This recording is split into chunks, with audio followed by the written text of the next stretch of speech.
Hey everyone, my name is Ryan Feinberg, and tonight I'm going to talk to you about something that farmers are doing all across America, and that is soil sampling their fields.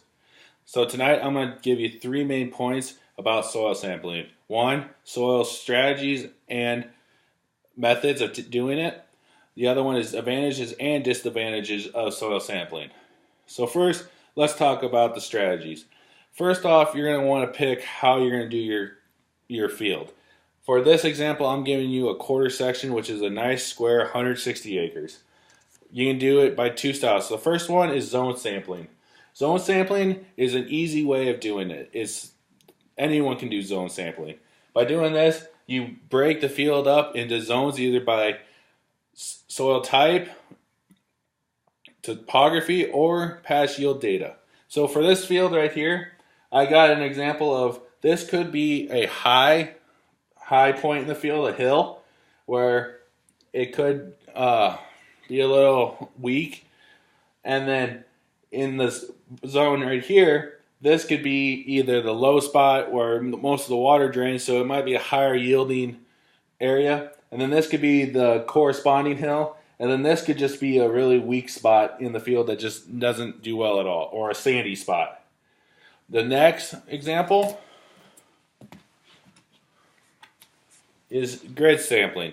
Now, grid sampling, again, on a 160 acre field on a nice square, these zones would be, the field would be broken up into 2.5 acre zone, or grids, and in each of these grids, you would take one sample per zone. And so for some of the techniques of taking that sample would be by either a shovel or a soil probe. And a soil probe is just a long stick with a nice cylinder tube on the bottom. You push into the soil, pull up, and then you can take the soil out. And after you take your soil out, you're going to want to put it into a bucket, mix it up, and then to make sure there's so not just one zone of the soil gets into the sample. So you'll mix it up, and then you'll fill it into a little paper bag, and then you'll send that off to a lab. And then by doing that, they can tell you what's in your field for elements for your plants. So now that we talked about some of the advantages, let's talk about now that we talked about strategies. Let's talk about some of the advantages.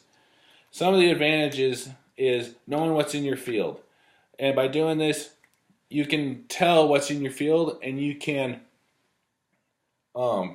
make prescription rates. And by doing this, you can produce higher yields, and with those higher yields will improve your bottom line and make you more money. And by knowing these prescription rates, you put on just what the plant needs. You're not applying excess fertilizer, which can cause runoff and pollute people's water supplies.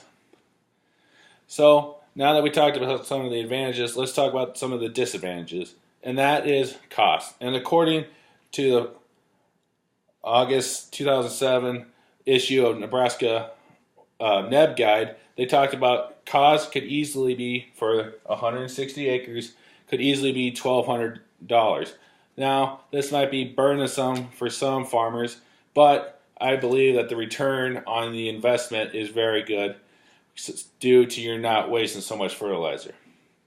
So now that we talked about these main points, strategies, advantages, and disadvantages, you can now know what goes into soil sampling.